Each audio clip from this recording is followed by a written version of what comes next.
Moi, je suis Florent Gaulin, je suis militant à une association qui s'appelle Agir, qui est implantée localement dans le Grand Metz. Et on fait partie de la Fédération nationale des associations d'usagers des transports, qu'on appelle la FNOT.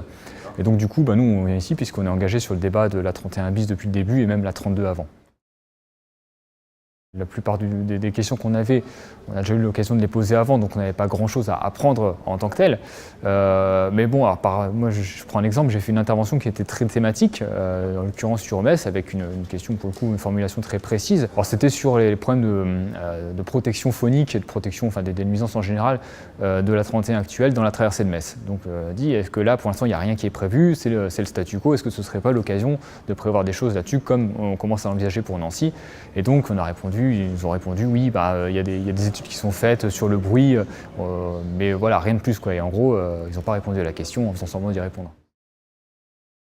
On est très critique envers le projet localement. Alors à Metz, c'est pas là qu'on est le plus parce que il n'y a pas de, on va dire le gros du projet, c'est pas ici que ça se passe, mais que ce soit sur la partie nord ou sur la partie sud, la manière dont c'est fait, la manière dont c'est envisagé, et puis même la philosophie générale de l'opportunité du projet, on ne pense pas que ce soit ça qu'il faille faire aujourd'hui, c'est-à-dire détruire des terres agricoles ou passer dans des agglomérations pour faire circuler plus de bagnoles alors qu'on est déjà engorgé.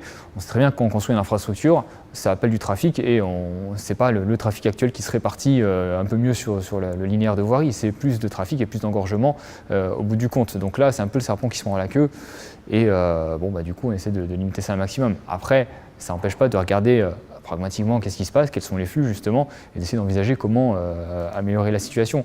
Mais pour ça, il faut prendre un peu de recul, un peu de hauteur. Et pour l'instant, ce qui est fait, c'est un peu justement la vision du XXe siècle où on a une autoroute qui sature, dépêchons d'en faire une deuxième, et on n'en sort jamais quoi. Par contre, en termes de réunion démocratique, là pour le coup, sur la forme, c'était bien organisé, c'était bien tenu, et ça, il faut le reconnaître effectivement.